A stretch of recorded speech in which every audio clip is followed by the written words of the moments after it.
Assalamu alaikum wa rahmatullahi wa barakatuh. Thank you so much. Thank you very much for allowing me to speak. I just want to thank the organisers of this protest. I wasn't originally planning to speak, but I've been asked to do so, and I have a few things I want to say, so thank you so much, first of all. Just for anyone who doesn't know, my name is Robert Carter, but my friends call me Muhammad Ali. I'm a British journalist who's been covering this story for quite some time,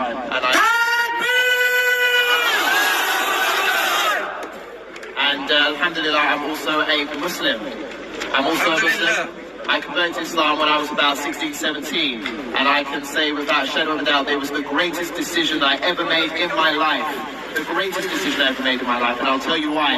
Because Islam is the truth. Islam brings justice to humanity, and the message that the Prophet ﷺ brought over 1,400 years ago is the greatest message that humankind has ever received.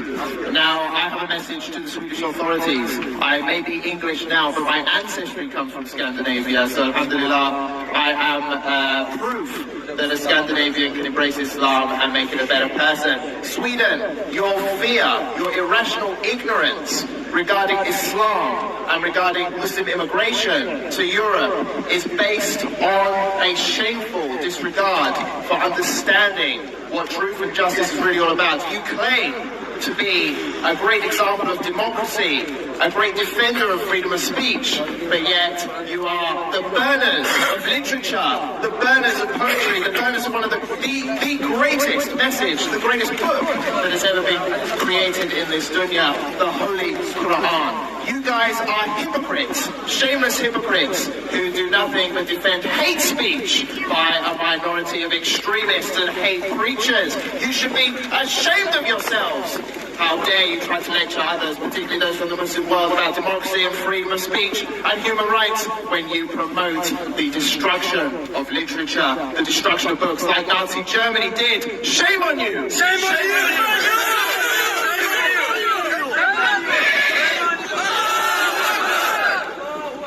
The fact of the matter is that Muslims put up with enough already. Muslims in the Muslim world have their countries bombed, destroyed, occupied and humiliated on a regular basis.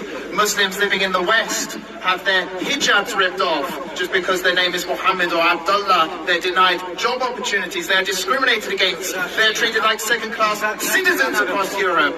Yet, one thing that the Muslims do all the time is they put up with it. And do they do anything in response?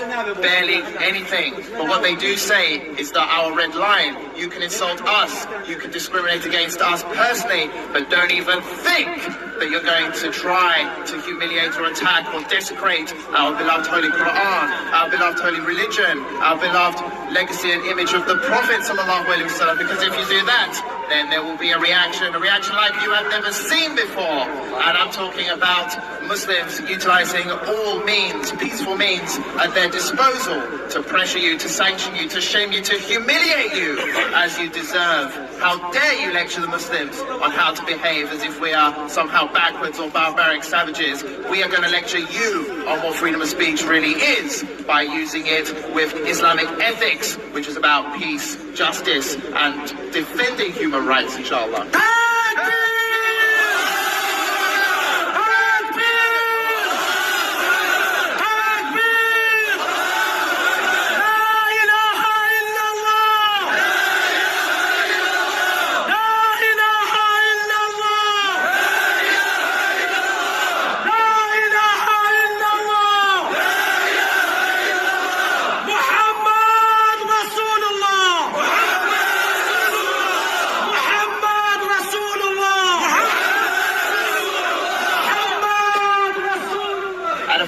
Final message from me. The fact of the matter is, to you rat-faced Quran burners like this hideous individual who dared to desecrate the Quran on Eid Day.